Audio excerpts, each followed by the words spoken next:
రాష్ట్రంలోని ఖమ్మం జిల్లా ఏదిలాపురం మున్సిపాలిటీని రోల్ మోడల్గా తయారు చేస్తానన్నారు మంత్రి పొంగులేటి శ్రీనివాసరెడ్డి. ఏదిలాపురం మున్సిపాలిటీ కొత్త పాలకవర్గ సన్మాన కార్యక్రమంలో పాల్గొన్నారు మంత్రి. కౌన్సిలర్లు ప్రతిరోజు డివిజన్లో తిరిగి ప్రజలకు ఏం అవసరం ఉందో తెలుసుకోవాలన్నారు. ప్రజలిచ్చిన అవకాశాన్ని సద్వినియోగం చేసుకుని మంచి పనులు చేయాలని సూచించారు మంత్రి. ఇది కొత్తగా ఏర్పడిన మున్సిపాలిటీ. ఈ మున్సిపాలిటీ విశాలవేదంగా ఏరియా వేసి చూస్తే చాలా విశాలంగా ఉంటది. అనేక తండాలు గూడాలతో పాటు ఓపెన్ ప్లేస్ చాలా ఉంటది. ఖమ్మానికి ఆనుకొని ఉన్న ఈ మున్సిపాలిటీలో మౌలిక వసతులు చాలా అవసరం అన్నమాట వాస్తవం. ప్రత్యక్షంగా నేను తిరిగినప్పుడు చూశాను. అనేక మంది ఆడబిడ్డలు చెప్పిన మాటలు విన్నాను.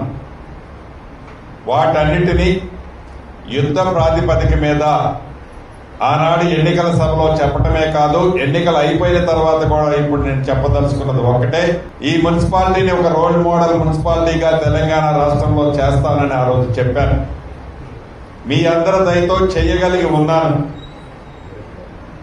దాన్ని చేసే దాంట్లో మీ డివిజన్లో కొత్తగా ఎన్నుకోబడిన సభ్యులైన మీరందరూ ప్రతిరోజు ఉదయం పూట ఎర్లీగా లెగటంతోనే కనీసం ఒక 2 గంటలు మీ డివిజన్లో ఏం జరుగుతుందో పరిశీలించండి.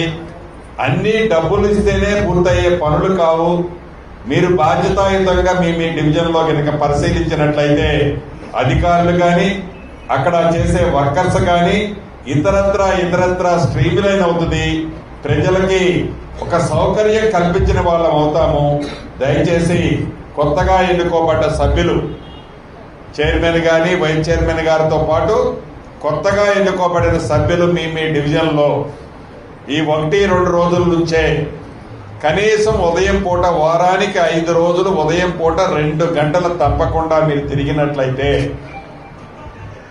మీరు ఏదో ఆశించి ఈ పదవుల్లోకి కావాలని కోరుకోలే. రిటైర్డ్ అయిన ఆఫీసర్ల భార్యలు కానీ ఆఫీసర్లు కానీ యంగ్స్టర్స్ కానీ చాలా మంది ఉన్నారు.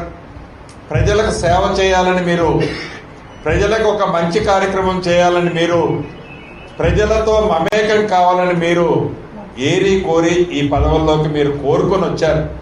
ప్రజలు కూడా మిమ్మల్ని మనస్ఫూర్తిగా దీవించారు, ఆశీర్వదించారు. కాబట్టి వారంలో 7 రోజుల్లో 5 రోజులు కనీసం 2 గంటలు ప్రతి డివిజన్లో మీ టైం స్పెయిర్ చేయగలిగినట్లయితే కొద్ది ఖర్చులతో వాళ్ళ మౌలిక వసతులతో పాటు వాళ్ళకి అవసరమైన అవసరాలను తీర్చగలిగింది ఈ ప్రభుత్వం ఉంది. నేనున్నాను.